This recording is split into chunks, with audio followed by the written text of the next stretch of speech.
Nasa sala ang lahat ng sila'y dumating kanina. Matapos nilang malaman ang nangyari, hindi nila maiwasan ang mag-alala. Habang si Arabella ay nasa loob ng kwarto ni Vera at damon at kasalukuyan tinitignan ito ni Soraya na kadarating lamang. Hindi makapagsalita si Argus at kahit disappointed siya sa kapatid sa unang pagkakataon ay hindi niya ito masisisi. Samantalang si Grigor ay lutang na lutang at para siyang nawawala sa pagkakataong ito at ang kanyang tingin ay nakatingin lang sa isang bagay na nasa lamesa. Kasunod nun ng paglabas ni Soraya at lumapit ito sa kanila. "Boss, I know you don't want to hear this, but please take care of her.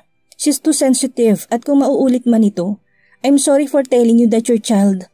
Hindi na ituloy ni Soraya ang sasabihin niya nang biglang tumayo ang balahibo niya. "Get out, I don't want to hear it." Kalmadong sabi ni Grigor at umalis na lamang ito at ang lahat ng tao sa mansyon ay tahimik lamang matapos marinig ang sinabi ni Soraya. Tumayo si Grigor at naglakad siya papasok sa kwarto. Hindi niya alam kung dapat ba siyang pumasok pero gusto niyang makita ang asawa niya. Dali-dali siyang pumasok kahit hinarang pa siya ng ina. "Cool your head, Grigor. This is your last chance. If you're this irresponsible, I am not thinking twice to remove your position as a mafia king." Walang emosyon si Grigor na marinig niya ang sinabi ng ama.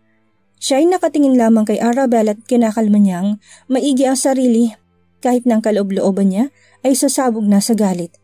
"I need to talk to her. Can you please get out of a moment?" Sabay labas na mag-asawa at naiwan si Arabella at Grigor. "Wife, I'm really sorry. I didn't mean to do that. I'm just afraid."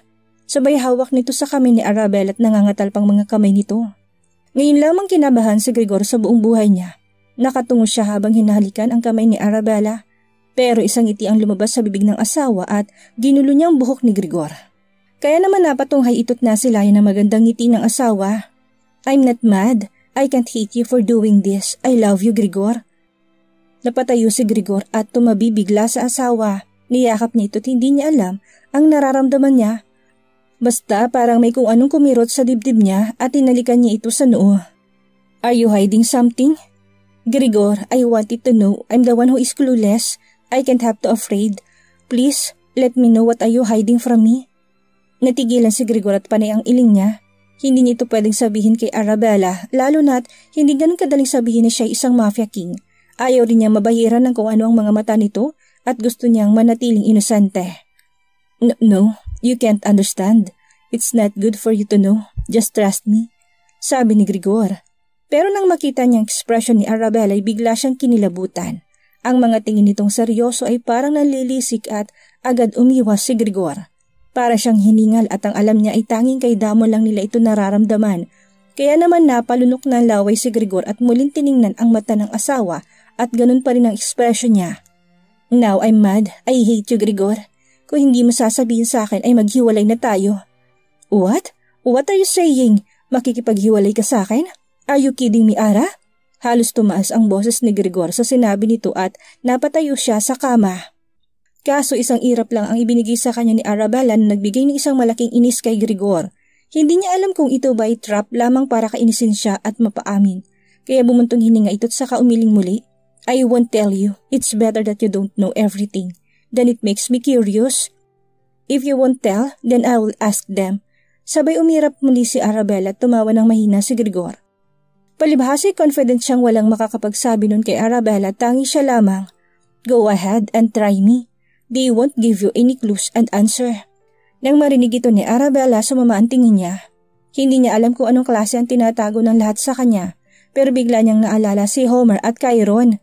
Kaya naman ngumiti na nakakaloko si Arabella na nagpabago sa mood ni Grigor. "You're smiling like you are planning something?" Wika ni Grigor at hindi pa rin tumitingin sa Arabella at nakangiti pa rin ito. "What if I am? What are you going to do?" Mabilis na lumapit si Grigor at gusto niya itong malaman. "Don't you dare to try me, Arabella." Inis na sabi ni Grigor at tumingin na si Arabella at parang wala nitong nararamdamang sakit. "Then tell me, what is it? Let me know, Grigor. Did you forget that I am your wife? I have the right to know." Sabay nguso nito at napakamot na lamang si Grigor sa kanyang ulo. Hindi niya lamang sasabihin dahil talagang hindi dapat malaman ni Arabella. It's not easy to tell. Sabay tayo ni Grigor at tumalikod sa asawa. Pero mas ikinainis niyang marinig niyang sinabi nito. "Then I will ask Homer and Chiron. I think they will not going to lie on me.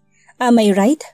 Tanong ni Arabella at ngumiti ito na nakakaloko na ikinainis ng mukha ni Grigor. Lumapit siya rito at panay ang iling. You don't know her, Arabella. You didn't know anything. I'm doing this for your own sake. Don't you dare to talk to him, and if there's something... Hindi na ituloy ni Grigor ang nais niya nang biglang hinila ni Arabella ang kanyang kamay at ngumiti ito. That's why I want to know. Let me know, Grigor. I won't judge you. Whatever it is, just trust me. Parang may kung anong naramdaman si Grigor nang marinig niya sinabi ni Arabella. Niyakap niya ito ng mahigpit at natatakot siya na baka mapano itong muli at mapano anak nila sa sinapupunan nito. Kaya naman wala itong nagawa ko hindi ang tumango. Ayaw na rin niya itong itago sa asawa at habang buhay niyang pagsisisihan ng pagsisinungaling niya. Kasabay noon ang pagpasok ni Vera sa loob at tumingin naman ang dalawa. Ma'am, can you please get out for a minute? I will discuss something. Sumama ang tingin ni Vera dahil may kukunin lang naman siyang bagay na importante. Lumabas ito at inirapan ang anak. Napansin din niyang ayos na ang dalawa at nakahinga naman siya ng maluwag. Sabay tayo ni Grigor at nilak niya ang pinto ng kwarto. Now tell me, I won't get mad. Wika ni Arabella, tinawakan ni Grigor ang magkabilang kamay ng asawa. Siya ay huminga ng malalim at tinitigan niya ito sa mga mata. Ayaw niyang palagpasin ang magiging reaksyon ng asawa, kaya naman hindi kumukurap si Grigor. Will you accept me if I tell you that I am a mafia king? Will you still love me if I kill? Natigilan si Arabella nang marinig niyang sinabi ni Grigor. Ang mga mata nito'y walang emosyon at nagsasabi ng totoo. Hindi alam ni Arabella ang dapat niyang maramdaman, pero hindi naman siya nakaramdam ng takot matapos niya itong marinig. Hindi lang siya makapaniwala na ito palang inililihim ng mga tao sa kanya sa bahay. I knew it. Sambit ni Grigor at tumayo. Tell me if you need something. Lalabas na sana ito ng pinto dahil sa pagkadismaya sa sarili. Nakita rin ni Grigor ang mata nitong gulat, kaya hindi na siya magtataka kung kamuhian siya nito. Pero sa hindi niya inaasahan, nagulat siya na marinig niyang tumawa si Arabella. Why are you laughing? Tanong ni Grigor at ngumiti lang si Arabella. I get it.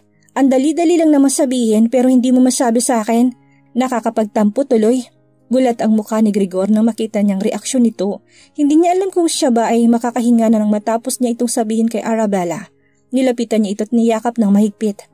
Don't hide anything. I will not judge you no matter what is it. Okay? Kaya bati na tayo ha? Habang kinikilig pa ito nang banggitin ng mga kataga. Sa kabilang banda, ang magkakapatid na si Argus at Simon ay nasa labas ng pinto. Nakadikitan tenga nila sa pintuan at panaisip kung ano pang pinag-uusapan ng dalawa sa loob. Habang si Vera naman ay panay ang saway sa kanyang anak. Lumayas nga kayong dalawa dyan? Talagang tatamaan kayo sa akin. Gawin niyo na mga pinapagawa ng kapatid niyo. Inis lang sabi ni Vera at umalis ng dalawa sa pinto at panay ang kamot sa ulo. Ikaw kasi sambit ni Argus at sinisisi nito si Simon. Anong ako? Ikaw itong naunang pumunta sa pinto? Tara na nga Connor, wala namang ambag yan. Sabay sunod ni Connor sa kanyang among si Simon na may halong tawa. Dahil kahit sanay na siya sa dalawa ay hindi niya maiwasan na matuwa sa ipinapakita ng dalawa. Ilang oras ang lumipas matapos ang nangyari at mas lalong napalibutan ng napakaraming bodyguard ang buong hasyenda. Hindi na rin nila papapasukin si Homer at Chiron kapag nagkataon. Kaya naman nakahinga na rin na maluwag ang lahat na makita nila ang mag-asawang magkasama sa garden. Hindi nila ito inistorbo at hinahayaan muna nilang mag-usap ang dalawa. I will always love you. I'm afraid that there's something bad might happen to you. I can't, Ara. That's why you need to stay home and listen to me. Homer is not my cousin. He wants to take my position. Ginagamit ka lang niya.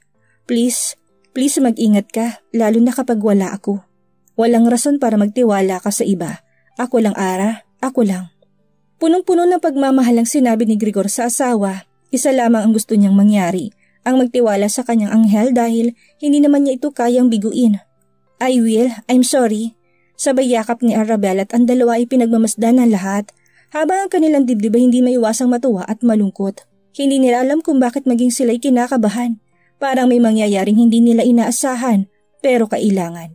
Biglang tumayo si Grigor at hinawakan niyang kamay ni Arabella. Naglakad sila sa gitna ng garden, kung saan sila napapalibutan ng iba't ibang klase ng halaman. Habang ang buwan ang nagbibigay ng liwanag sa madilim na paligid, panay ang sayaw nila sa gitna habang magkayakap at tanging mga boses lamang nila ang naririnig nila. I love you. I will always love you. Sabay halik ni Grigor sa noo ni Arabella at ngumiti ang demonyo sa pagkakataong ito. Hindi na rin napigilan ni Arabella ngumitit, may takot man na bumubuo sa katawan niya matapos niyang marinig ng sinabi ng asawa sa ngayon ay kailangan niya mag-ingat tulad ng sinabi nito sa kanya. When the time comes, Grigor wants to propose to his wife Arabella. Ayaw niya itong palagpasin kahit kasal na sila. Gusto niyang maikasal sila sa simbahan at maging legal sa paningin ng Diyos. Kahit hindi siya pumupunta sa simbahan at hindi rin naniniwala sa Panginoon. Siya ay naglakad papunta sa loob ng kanilang kwarto at nakita niya si Arabella na nakapikit at tila nagdarasal. Kaya naman tahimik na naghintay si Grigor bago niya ito nilapitan. Are you done? Tanong ni Grigor at tumango naman sa kanya si Arabella. Hindi ka ba magdarasal? Ayaw mo talaga? Sabay iling ni Grigor. Hindi kasi talaga niya ugali ang magdasal at paano namang nagdarasal ang mga demonyo? You stay here and keep in mind what I tell you yesterday. Huwag nang matigas ang ulo. Tanging pagtango lang ang ginawa ni Arabella nang marinig niya sinabi ni Grigor. Umalis na rin ito sa harapan niya matapos siyang halikan ito sa noo. Kasabay noon ang pagpasok ng kaibigan niyang hindi niya inaasahan na makikita niya ngayon dahil ilang araw na rin itong hindi pumunta matapos ng aksidenteng nangyari sa kanya. Helena!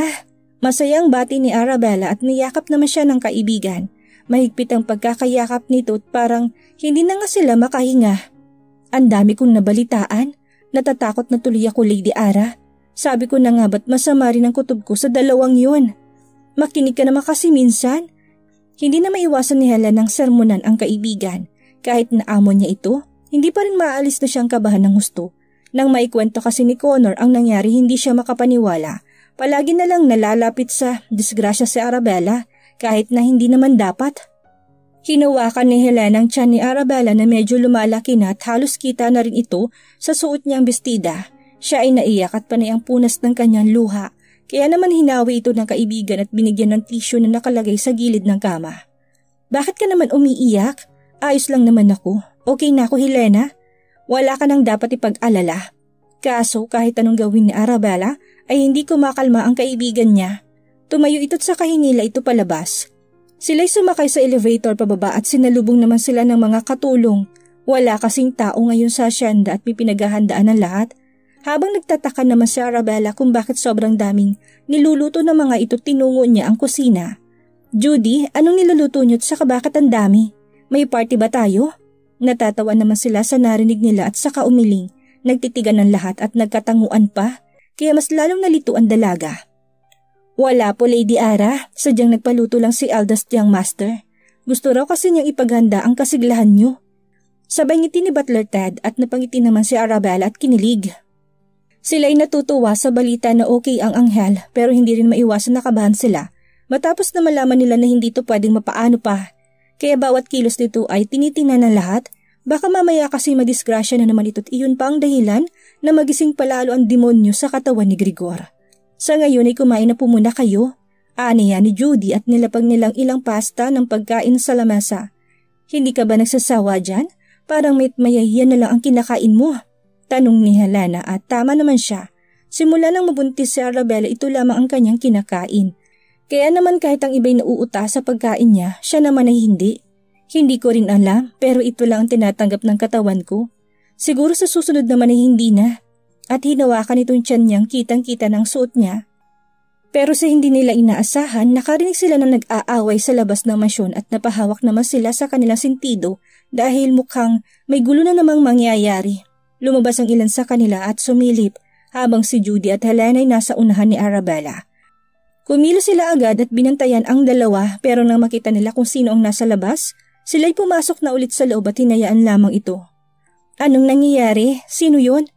Tanong ni Arabella at biglang pumasok si Simon at panay ang talak nito, habang si Argus naman ay ganun din. Kaya naman napakamot na lang din si Arabella sa kanyang ulo. Hindi pa ba tayo sanay sa kanila?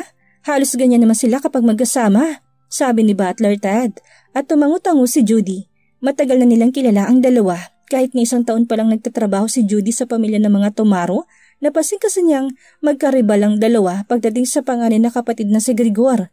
Basta kapag ito ay magkasama, inaasahan na nilang ganito sila.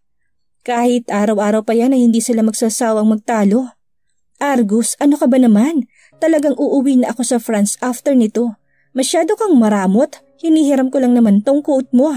Sabay hawak-hawak nito ang coat ni Argus na hindi pa naisusuot. Pwede bang iba na lang, Simon? Hindi ko pa yan ay susuot at saka isa pa akin yan. Bumili ka kaya na sa'yo. May pera ka naman hindi ba? Inis na wika ni Argus at kinuha niya ang coat niya. Mamahalin din kasi ito at saka mahirap siyang bilhin. Hinanap pa talaga niya ito dahil talagang hilig niyang mga ganitong tatak. Type ko kasi kaya akin na lang. Pero dahil ayaw nilang tumigil, bigla silang nakaramdam ng aura mula sa likod nila. Napating sila at nakita si Arabella na may hawak na cookies at milfy. Ngayon na lang kasi siya ulit nakagawa nito nang dahil sa palaging masama ang kanyang pakaramdam. Samantalang parang bata ang dalawa at binitawan ng coat at inilagay sa sofa. Huwag kang maramot, hindi ikaw ang gumawa niyan. Sabay dampot ni Simon ng cookies na nakalagay sa lamesa. May sinabi ba akong gumawa? Salamat pala rito, Ara. Sabay inom ni Argus ng milfy at sumandal sa kama. Habang si Arabella naman ay napangiti lang at muling lumapit sa kusina para tulungan si Judy. Ilang oras din na lumipas na matapos ang trabaho ni Grigor. Siya ay nakaramdam ng pagod dahil sa dami ng kanyang meeting. Ang kanyang tenga ay malapit na mabingi kanina. Kaya naman pasimple siyang umupo sa swivel chair at hinilot ang sentido. Habang si Frago naman ay nakatingin lang sa kanyang buwas at hinihintay nitong pagtayo nito para makauwi na sila. Sa pagtungon ni Grigor, ang kanyang isip ay isa lamang nakatuon. Walang iba ko hindi kay Arabella at balak na niyang mag-propose. Hindi kasi siya prepared noon na nakaraan ilang buwan. Nagpakasal na lang sila bigla matapos niyang mahulog kay Arabella. Kaya naman nais niyang pakasalan ito sa simbahan at ngayon ay bibili siya ng singsing kahit meron ng singsing si Arabella. Boss Grigor, plano niyo pala mag-propose kay Lady Ara? Nabanggit lang kasi sa akin ni Connor. Napating dito si Grigor sa sobrang dami niyang iniisip, nakalimutan na rin niyang sabihin kay Frago. Siya ay napatango rito at kinuha ang wallet sa kanyang drawer. Yeah, I forgot to tell you. I will propose to her later and we will go to Argus shop. Sabay tayo ni Grigor at naglakad na ito palabas ng kwarto at nakasunod lamang si Frago sa kanyang boss at bawat nadadaanan nila'y sila'y binabati.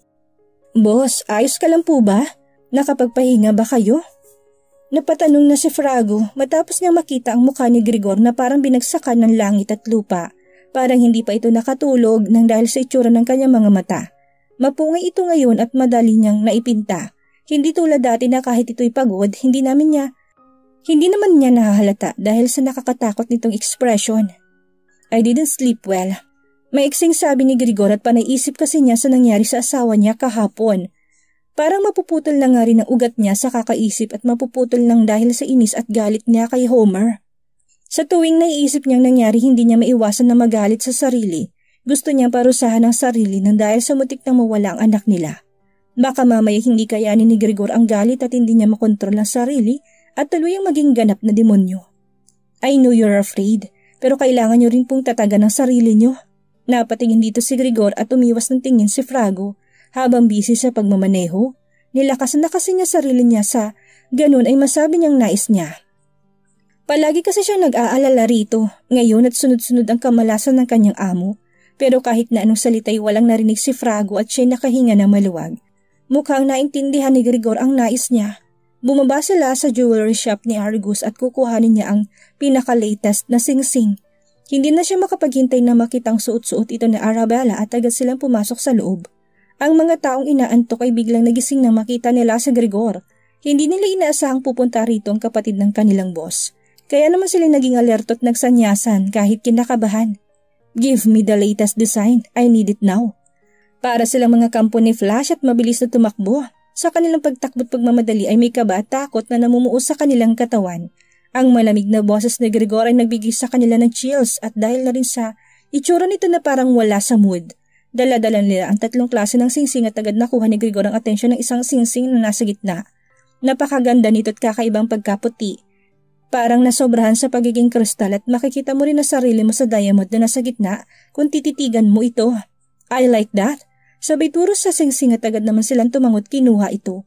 Hindi sila nagatubing ilagay ito sa kanyang lalagyan at ibigay sa kapatid ng kanilang boss. Don't worry, I'll talk to Argus.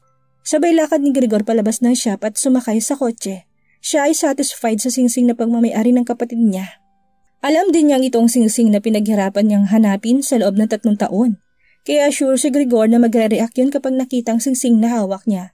Hindi pa man din alam ni Argus na kinuha ito ni Grigor. Ilang minuto rin ang lumipas nang dumating si Frago at Grigor sa asyenda.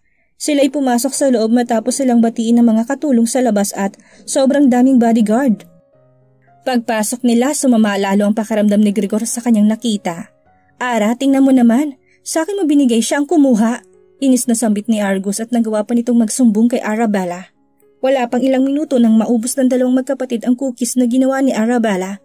Kaya naman sumakit ang ulo ni Grigor na makita niya nagtatalo ang dalawa. Kasabay nun ng paglingon ni Arabella at niyakap niya ang asawa. Ikaw ha? Meron ka pang pahanda sa akin. Okay naman ako at hindi ko naman nito. Pasimpleng umiti si Grigor na hindi mapapansin ng lahat. Ang kaloob-looban niya ay natatawa dahil akala nito'y simpleng handaan lamang yun. Pero hindi niya alam ay magpo-propose siya ng kasal. Hinalikan ni Grigor sa noo si Arabella at saka umupo sila sa sofa kasama ang dalawang makulit na kapatid ni Grigor. You better shut your mouth, Simon. Masyado kang madaldal. Sabay tingin ng masama ni Grigor sa kapatid at para itong tuta na tumigil sa pagtalak at si Argus ay ganun din ang ginawa. Umalis ang dalawa at naiwan lamang si Arabella at Grigor sa sala habang pinagmamasdan sila ng mga katulong na busy pa rin sa pagluluto ng pagkain nila mamaya. Wife, thank you. Thank you for accepting me. Hindi napigilan ni Grigor ang pagpapasalamat matapos siyang tanggapin ng buo ni Arabella habang ang ngiti sa labi ni Arabella ay hindi nawawala. Matuloy kaya ang kasal na pinaplano ni Grigor? Ano ang gagawin ni Homer kapag nalaman ito? Yan ang ating aalamin sa susunod nating kabanata.